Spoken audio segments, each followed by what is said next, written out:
Guys, আমি পূজা হাবড়া থেকে চলে আসলাম একটা ভিডিও নিয়ে। যাব ঘুরতে, তার জন্য আমি কোনো শাড়ি চুজ করতে পারছি না।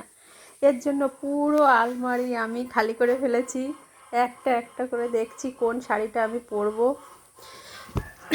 আমার মনে হচ্ছে না একটা শাড়িও পরার মতো। দাদাভাইকে বলতে হবে একটা এনে দিতে।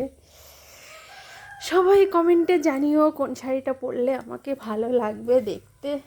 আমার কাছে তো একটাও পছন্দ হচ্ছে না, তার জন্য পুরো আলমারি আমি পুরো খালি করে দিয়েছি।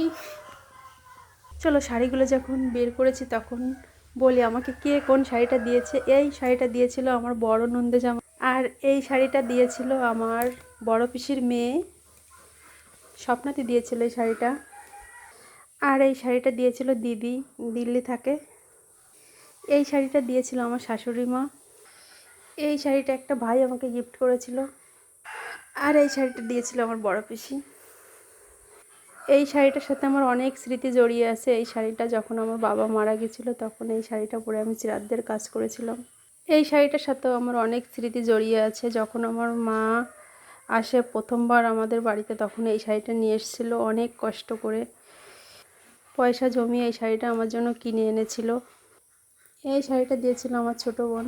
আর এই শাড়িটা দাদাভাই পছন্দ করে কিনে দিয়েছিল রাজস্থান থেকে। দাদাভাইয়ের খুব পছন্দ ছিল এই শাড়িটা। এটা বেনারসি দাদাভাই কিনে দিয়েছে, যেহেতু বিয়েতে আমি বেনারসি নিয়েছিলাম না, এর জন্য দুটা এই তিনটা বেনারসি কিনে দিয়েছে একই সাথে। এই শাড়িটা দিয়েছিল আমার বড় ননদ, আর এই শাড়িটা দিয়েছে আমার মেজ ননদ। এই শাড়িটাও আমার বড় ননদ কিনে দিয়েছিল আমার ছোট ননদের বিয়ের সময়। দিদিভাইও একটা পছন্দ করে নিয়েছিল, আমাকেও একটা দিয়েছিল, তখন এই নেটের শাড়িগুলো উঠেছিল। এই শাড়িটা দিয়েছিল আমার ছোট বোন। অ্যাকচুয়ালি সব থেকে যত শাড়ি, সব থেকে আমার ছোটো বোনই আমাকে বেশি দিয়েছে শাড়ি। আর এই শাড়িটার সাথেও অনেক স্মৃতি জড়িয়ে আছে। আমরা মন্দিরে গিয়েছিলাম, রামকৃষ্ণ মন্দিরে। মন্দির থেকে মন্দিরের ব্রাহ্মণ যে থাকে তিনি আমাকে আর আমার বড় পিসিকে দুটো শাড়ি দিয়েছিল। এটা আমাকে দিয়েছিল। আর এই শাড়িটা দিয়েছিল আমার যা হচ্ছে বড় ভাসুরের বউ। তখন না আমার কাছে এই শাড়িটাই সব থেকে দামি শাড়ি ছিল। তখন আমার কাছে কোনো ভালো শাড়িই ছিল না পরার মতো। তখন দিদিভাই আমাকে এই শাড়িটা দিয়েছিল, আমার খুব পছন্দ হয়েছিল।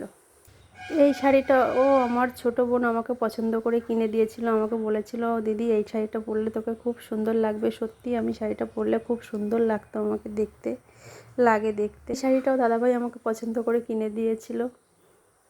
এটা আমাকে কিনে দিয়েছিল মঙ্গলা হাট থেকে।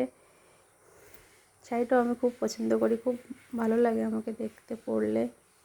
আর এই শাড়িটা দিয়েছিল দুর্গাপূজাতে। আমাদের পাড়ার যত বউরা আমরা আছি সবাইকেই দিয়েছিল দুর্গাপূজায় পাড়ার ক্লাব থেকে। এই শাড়িটাও দাদাভাই আমাকে পছন্দ করে কিনে দিয়েছিল, পরলে খুব ভালো লাগে দেখতে।